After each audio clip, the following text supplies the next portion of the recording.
So the topic I will be discussing today is Child Abuse and Adult Economic Well-Being by Breonna Jackson.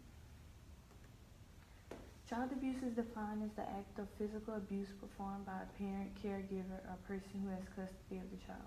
An adult's well-being can be affected by day-to-day memories of child abuse as a kid. This hinders them from living a normal life in which those terrible things never happen to the children and the adults. Negative or horrific events that happen in an adult's childhood can affect he or she's economic well-being.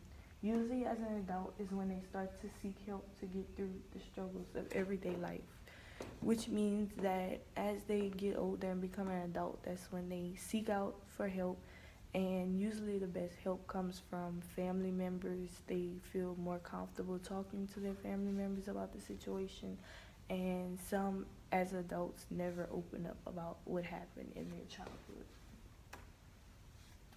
Also, after tough situations like experiencing abuse, adults feel a sense of loneliness and a need to be private. Social support is a key component in the economic well-being of an adult.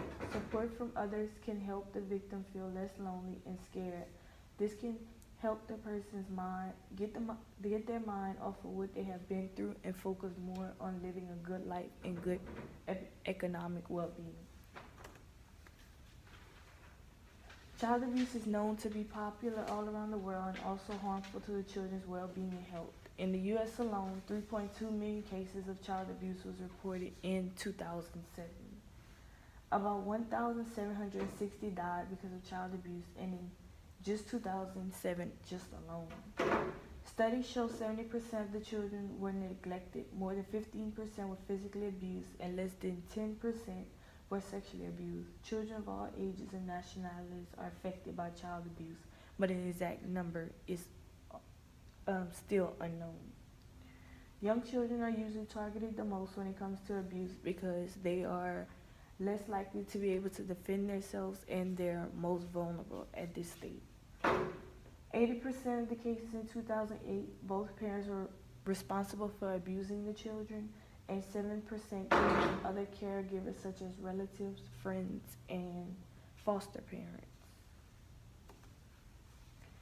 The cause of abuse comes from unplanned pregnancies, parents who abuse drugs and poverty, parents who are drug, alcohol, more likely to beat their kids and not provide for the well-being of their kids. The drugs and alcohol takes over, they get mad at the kids and they take their anger out on the kids. And this happens frequently.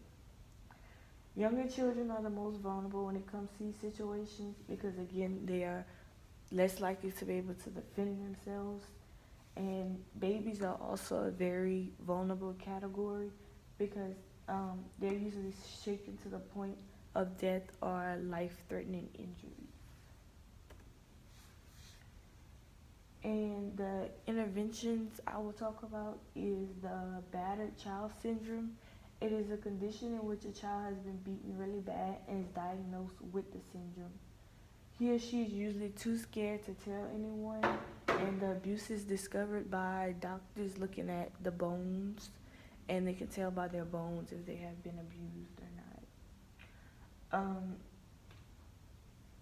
Doctors would pay very close attention to the children, and when treating children for abuse, they often didn't believe the parents' explanation about what happened. X-rays wasn't a very accurate tool to be used at this time because it was hard to tell if the child was abused or if it was by an accident. The X-rays would have to be read and interpreted by doctors. It was most highly used tool during this time period. And my second intervention is the parental alienation syndrome.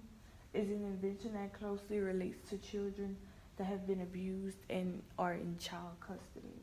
One parent turns the child against the other parent and tries to manipulate their mind with false accusations about the other parent. And this sticks with the child for the rest of their life because the other parent tries to hurt that child because of what one of the parents told them about the other parent. And this can lead to physical or sexual abuse on the child from the parents. This usually occurs within a custody dispute, and the child becomes full blame and becomes the target of the whole situation. The parent that the child has been turned against may then abuse when going to visit that parent in order to get the child on he or she side. And it's also known that 7.2 million child abuse reports in 1 year. There are 60,000 children are sexually abused a year. 30% of those who abuse children will later abuse their own children. And child abuse crosses all social, economic, and educational levels, religions, ethnic, and cultural groups. And 80% of children that die from abuse are under the age of 4 years old.